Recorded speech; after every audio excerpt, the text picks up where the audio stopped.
Pembacaan Alkitab setahun untuk tanggal 3 Februari dari Perjanjian Baru. Matius 17 ayat 14 hingga Matius 18 ayat 9. Yesus menyembuhkan seorang anak muda yang sakit ayan. Ketika Yesus dan murid-muridnya kembali kepada orang banyak itu, datanglah seorang mendapatkan Yesus dan menyembah. Katanya, "Tuhan, kasihanilah aku, ia sakit ayan dan sangat menderita. Ia sering jatuh ke dalam api dan juga sering ke dalam air. Aku sudah membawanya kepada murid-muridmu, tetapi mereka tidak dapat menyembuhkannya." Maka kata Yesus, "Hai kamu angkatan yang tidak percaya dan yang sesat, berapa lama lagi aku harus tinggal di antara kamu? Berapa lama lagi aku harus sabar terhadap kamu? Bawalah anak itu kemari." Dengan keras Yesus menegur dia. Lalu keluarlah setan itu daripadanya, dan anak itu pun sembuh seketika itu juga. Kemudian murid-murid Yesus datang, dan ketika mereka sendirian dengan dia, bertanyalah mereka, "Mengapa kami tidak dapat mengusir setan itu?" Lalu ia berkata kepada mereka, "Karena kamu kurang percaya, sebab aku berkata kepadamu, sesungguhnya sekiranya kamu mempunyai iman sebesar biji sesawi saja, kamu dapat berkata kepada gunung ini, 'Pindah dari tempat ini ke sana,' maka gunung ini akan pindah, dan takkan ada yang mustahil bagimu." Jenis ini tidak dapat diusir kecuali dengan berdoa dan berpuasa. Pemberitahuan kedua tentang penderitaan Yesus.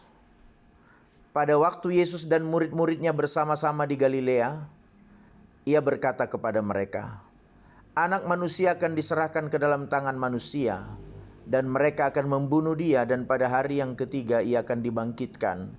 Maka hati murid-muridnya itu pun sedih sekali. Yesus membayar bea untuk bait Allah.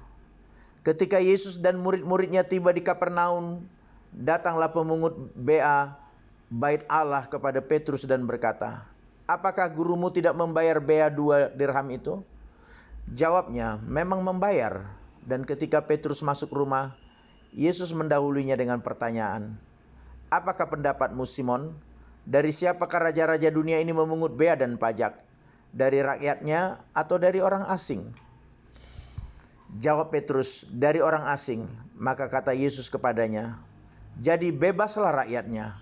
Tetapi supaya jangan kita menjadi batu sandungan bagi mereka, pergilah memancing ke danau, dan ikan pertama yang kau pancing, tangkaplah dan buka mulutnya. Maka engkau akan menemukan mata uang 4 dirham di dalamnya. Ambillah itu dan bayarkanlah kepada mereka, bagiku dan bagimu juga."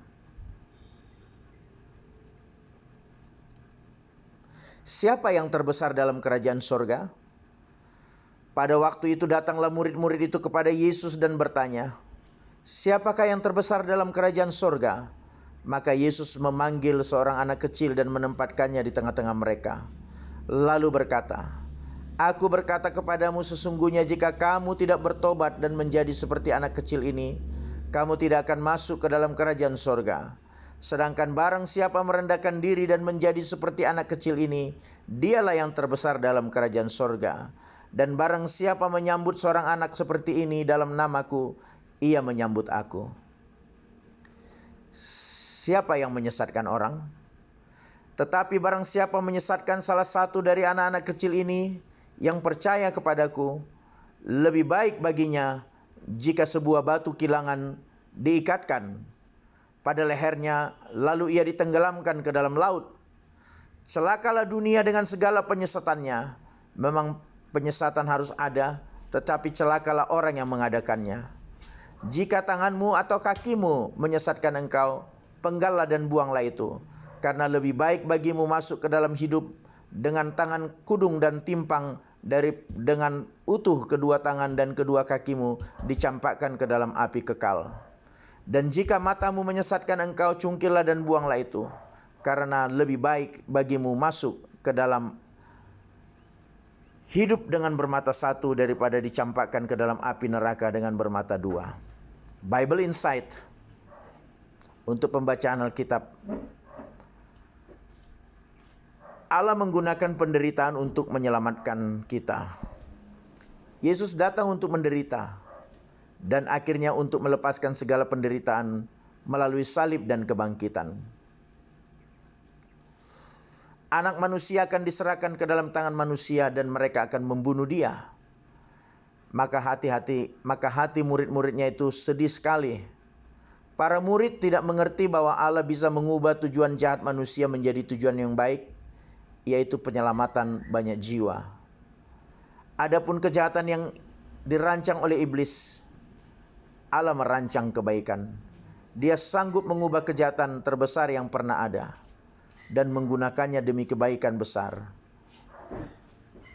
Penyembuhan anak yang sakit ayan menjadi pendahuluan ketika tidak akan ada lagi sakit dan derita. Kematian dan kebangkitan Yesus berarti tidak ada yang harus masuk ke dalam api neraka. Bagaimanakah kita meresponi penderitaan? Pertama, kita harus memiliki iman. Dalam butir ini kita melihat penderitaan seorang anak yang sakit dan penderitaan orang tua. Dalam kasus ini, para murid tidak mampu menyembuhkan karena kurang beriman. Mereka ini tidak selalu yang menjadi kasusnya. Beberapa orang telah berdoa memohon kesembuhan dengan iman yang besar, tetapi tanpa hasil. Yesus berkata, jika Anda mempunyai iman sebesar biji sesawi saja, maka Anda dapat memindahkan gunung-gunung. Karena tidak ada yang mustahil bagimu. Yang kedua, jangan menjadi batu sandungan. Sebagaimana Yesus lakukan ketika berhubungan dengan pembayaran pajak untuk bait Allah. Tapi Yesus menyuruh Petrus melalui memancing ikan, dan dengan uang yang ada dalam ikan itu ia membayarkan bea dan pajak kepada raja. Sehingga kita perlu menjaga hidup kita untuk tidak menjadi batu sandungan bagi orang lain. Kemudian yang ketiga, merendahkan diri. Kebesaran dalam kerajaan surga diraih bukan karena kehebatan, pencapaian atau keberhasilan. Itu karena kita merendahkan diri seperti anak kecil. Yang keempat, kita menghadapi penderitaan atau kejadian apapun yang menimpa kita dengan sangat ekstrim atau radikal. Kita harus ekstrim atau radikal dan tegas menjauhkan diri dari dosa. Haleluya.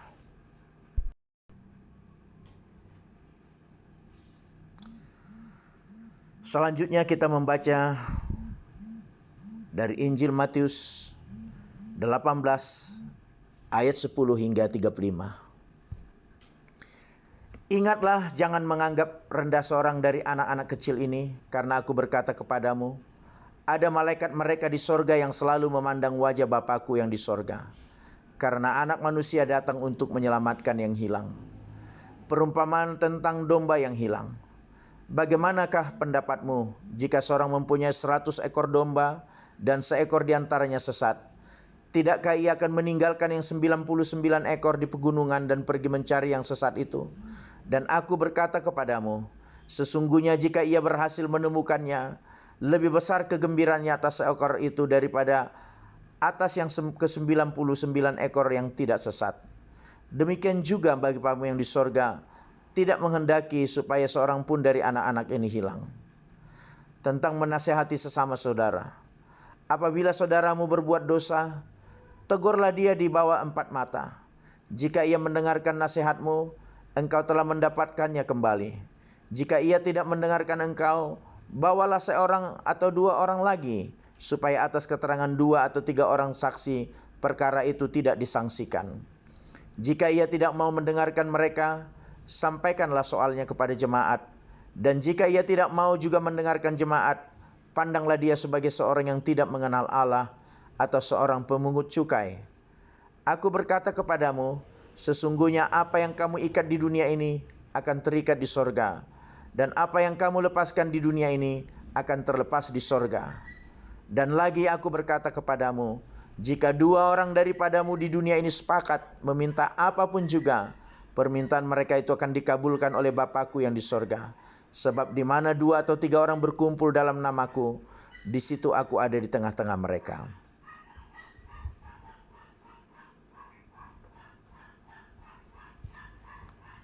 Perumpamaan tentang pengampunan.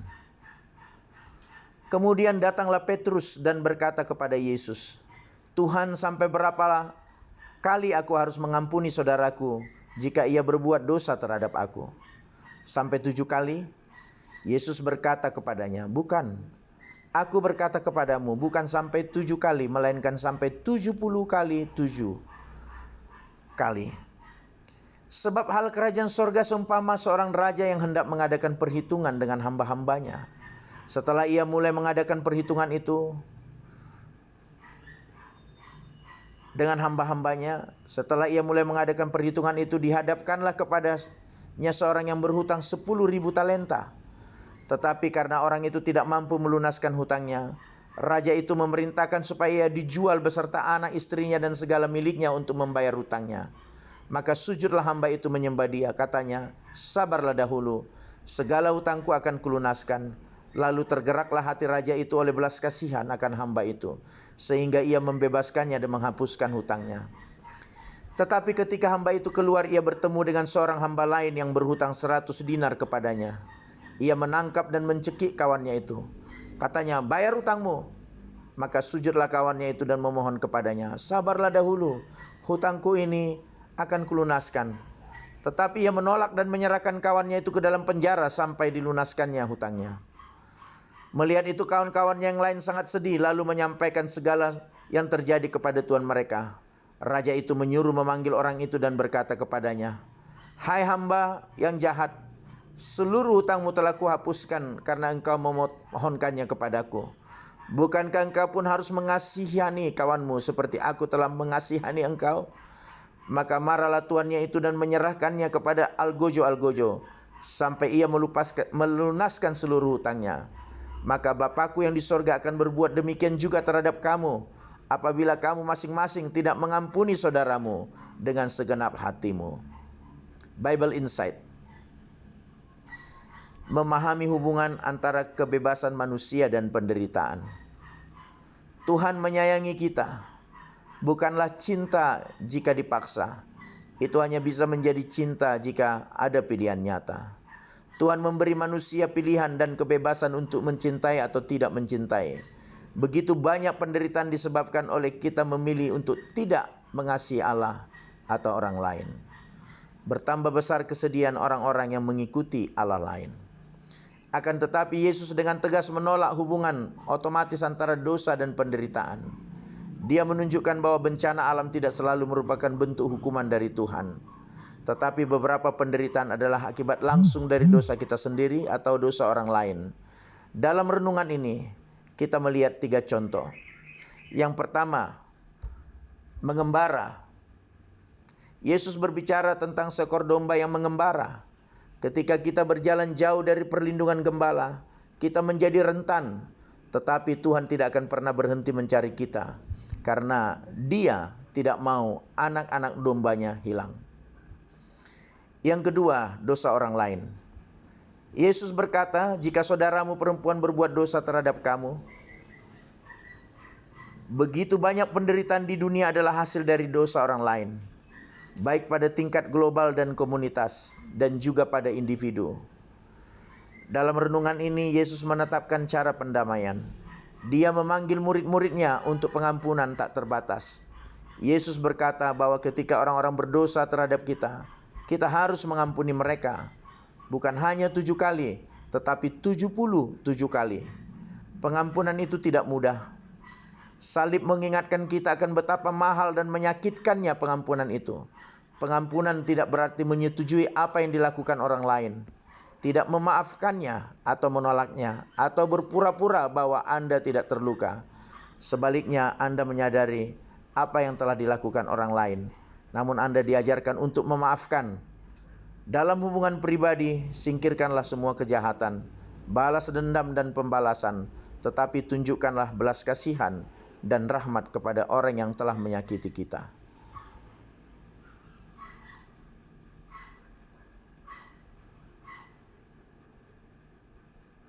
Dalam perumpamaan terakhir, kita dapat melihat sifat yang merusak dari tindakan kita mengampuni. Ketidakmauan pelayan pertama untuk memaafkan utang dan relatif kecil, sekitar 30,5 bulan, dibandingkan sekitar 160.000 tahun gaji untuk orang biasa. Menghancurkan hubungannya dengan para pelayan lainnya, dan mengarah para pelayan kedua yang dilemparkan ke dalam penjara. Seringnya sikap tidak mengampuni menghancurkan hubungan di antara orang-orang, dan mengakibatkan mereka menghantam orang-orang menurut mereka telah berdosa terhadap mereka. Kami melihat hal ini berdampak pada kerusakan, baik kerusakan rumah tangga, pernikahan, pertemanan, dan komunitas. Kita tidak mendapatkan pengampunan kita. Yesus mencapai hal itu untuk kita di kayu salib, tetapi kesediaan kita untuk memaafkan adalah bukti bahwa kita mengenal pengampunan Tuhan. Orang-orang yang sudah diampuni akan memaafkan. Kita semua telah diampuni begitu banyaknya oleh Tuhan, sehingga kita harus terus mengampuni orang yang bersalah kepada kita.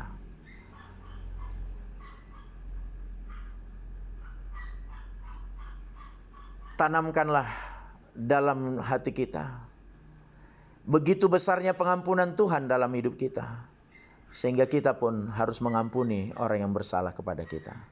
Tuhan memberkati. Haleluya.